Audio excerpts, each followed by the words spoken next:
हर हर महादेव। ओम नमः शिवाय।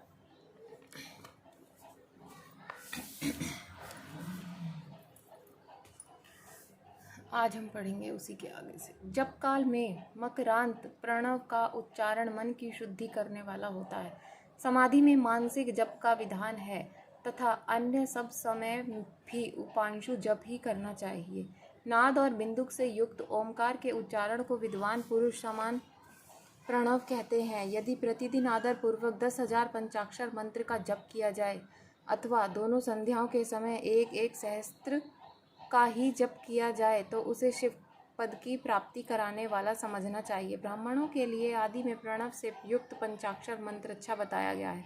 कलश से किया हुआ स्नान, मंत्र की दीक्षा, मातृकाओं का न्यास, सत्य से पवित्र अंतकरण वाला ब्राह्मण तथा ज्ञानी गुरु, इन सबको उत्तम माना गया है।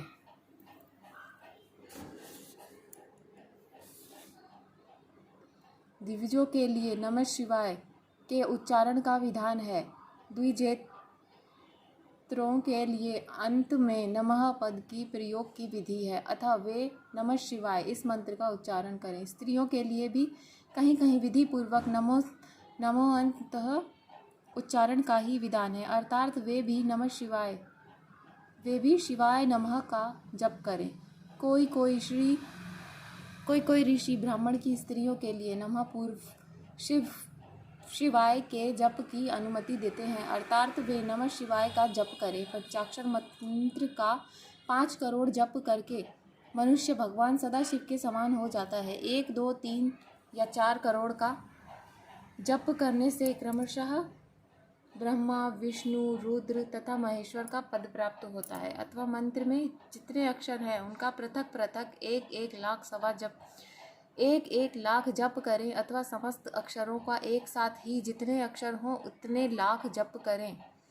इस तरह से जप की श्रीपद की प्राप्ति कराने वाला समझना चाहिए।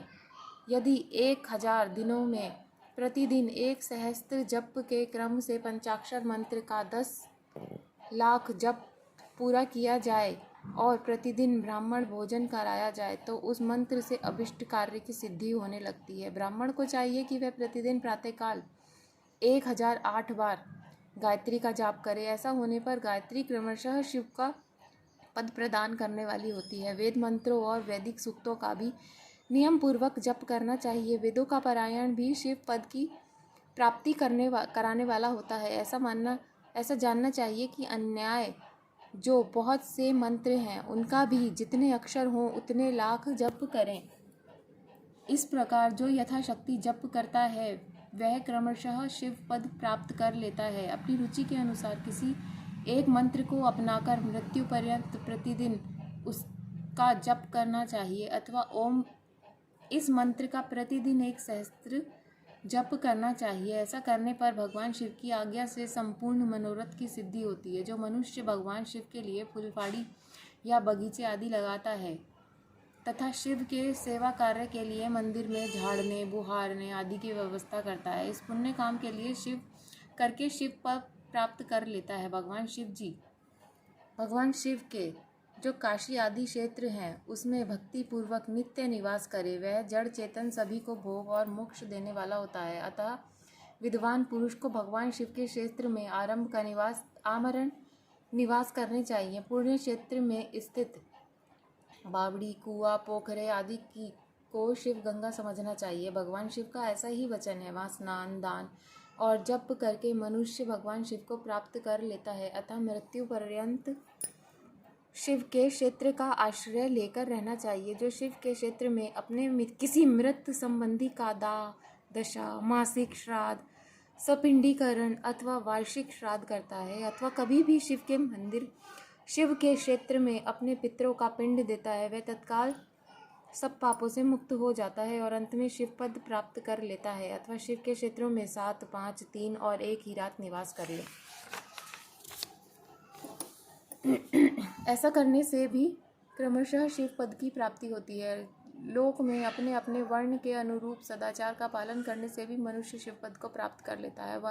वर्णानुकूल आचरण से तथा भक्तिभाव से वह अपने सत्कर्म और अतिशय फल प्राप्त पाता है। कामना पूर्वक किए हुए अपने कर्म से अभीष्ट फल को शीघ्र ही पा लेता है। निष्काम भाव से किया हुआ सारा काम साक्षात शिव पद की प्राप्ति करने वाला होता है। दिन में 3 विभाग होते हैं, प्रातः, मध्याह्न एंड सायं। इन तीनों में क्रमशः एक एक प्रकार से कर्मादा संपादन किया जाता है। प्रातःकाल को शास्त्र विहित नित्य कर्म के अनुष्ठान का समय जानना चाहिए। मध्याह्न काल सकाम कर्म के लिए उपयोगी है और सायंकाल शांति कर्म के लिए उपयुक्त है, ऐसा जानना चाहिए।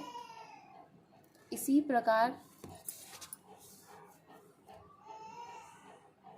प्रकार रात्रि में भी समय का विभाजन किया गया है। रात के 4 पहरों में से बीच के 2 पहर निषिद्ध काल कहा गया है।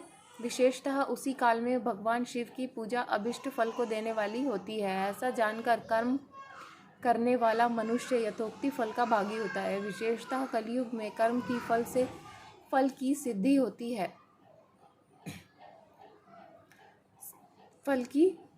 होती है।